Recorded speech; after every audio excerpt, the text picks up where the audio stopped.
Machakari challenges munangagwa to visit public hospitals and witness crisis first hand. Imwe munoti kudise nyika yeZimbabwe kuti semutungamiri wenyika yeZimbabwe wamunoziva aiwa pamwe chete nesecurity forces ake kana neintelligence dzake vachinonzwa kunzi ED Mnangagwa anova the SADC chairman vakuenda kuzvipatara kwavari kuchallenjewa ava naMachakari kuti vanoona the state iriko. Sanambira mashoko anobuda nyoko panapa vanhu vachiziva nepride ine vanhu veThe ruling party ZANU-PF panguva inonzi their leader vakumbonoona mabhedzi ari kuzvipatara. Nobva subscribe or like or turn the bell icon.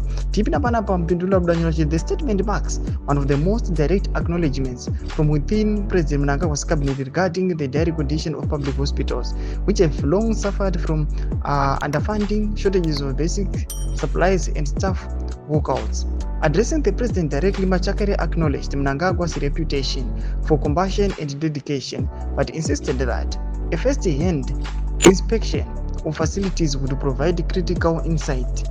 He said, "Your Excellency, I respectfully plead with you, please find the time from your busy schedule to visit these institutions yourself.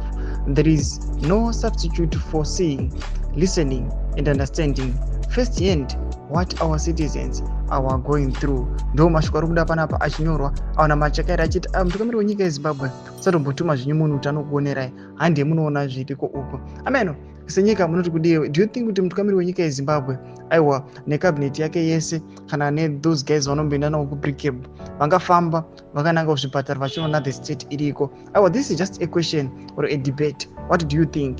Panguva ino yatiri kuona mutungamiri wenyika yeZimbabwe right now is paving his way aiwa tingati ye 2030 sezvamuri kuona zviri kungotaurwa kuti is paving way for his 2030. Ndinobvunza kuti mutungamiri wenyika is presided over those our dire conditions dziriko kunana parenyatwa. Tunze mafungiro enyu moti kudii pamusoro pechitiko ichi. Pinda comment section medu mafungiro enyu. So subscribe or like, turn on the bell icon.